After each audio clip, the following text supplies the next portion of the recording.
मौजे रंजनगाव तालुका गंगापूर येथील वाढती लोकसंख्या व शहरीकरण ग्रामपंचायत नागरी सुख सुविधा देण्यात अकार्यक्षम ठरत असल्यामुळे ग्रामपंचायत अ दर्जाच्या नगरपालिकांमध्ये समांतर करून घ्यावे या मागणीसाठी राष्ट्रवादी काँग्रेस पार्टी अजितदादा पवार गटच्या वतीने जिल्हाधिकारी कार्यालय येथे निवेदन देण्यात आले।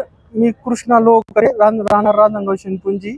मी आज जिल्हाधिकारी कार्यालय औरंगाबाद येथे रांजणगाव शेनपुंजी येथील वाढती लोकसंख्या व वाढतं शहरीकरण बघता इथं ग्रामपंचायतला सुख सुविधा देण्यासाठी व इतर काही सोयी प्राणी पुरवठा अतिक्रमण या सारख्या समस्या सोडवण्यासाठी वाजवीपेक्षा जास्त भार पडत आहे। त्यामुळे आम्ही आज कलेक्टर जिल्हाधिकारी कार्यालयात येऊन जिल्हाधिकाऱ्याला निवेदन दिले की रांजणगाव शेनपुंजी येथे वाढती लोकसंख्या व इतर वाढतं शहरीकरण व औद्योगिकरणाची निकष पूर्ण करत असल्यामुळे या ठिकाणी अ दर्जाची नगरपालिका नगर परिषद द्यावी म्हणून आज आम्ही मागणी केली आहे। किती लोकसंख्या झाली सध्या?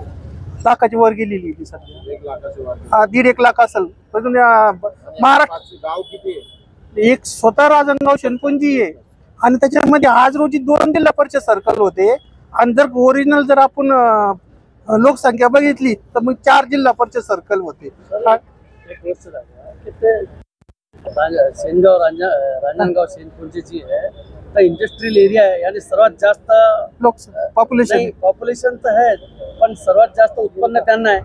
हो, तो सुख सुविधा का नाही देण्यात आल्या हे विचार। वाढती लोकसंख्या आणि जी कर्मचारीची संख्या राहते ना ती कमी लिमिटेड राहते ग्रामपंचायत कायद्यानुसार आणि नगर परिषद मध्ये 35 ते 40 अर्धदर्जाचे आल्यावर 35 ते 40 नगरसेवक होतील।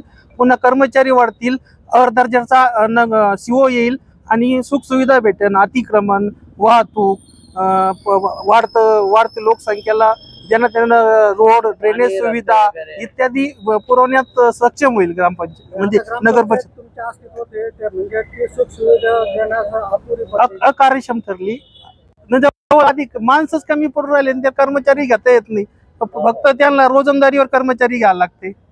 सध्या कोणती मागणी? एकाच मिनिटात माझी एकच मागणी की रांजणगावची वाढती लोकसंख्येचा विचार, औद्योगिकरणाचा विचार आणि तिथं शेतीचं क्षेत्र कमी झालेलं आहे त्यामुळे इथं अ दर्जाची नगर परिषद होणे आता तात्काळ गरजेचं आहे।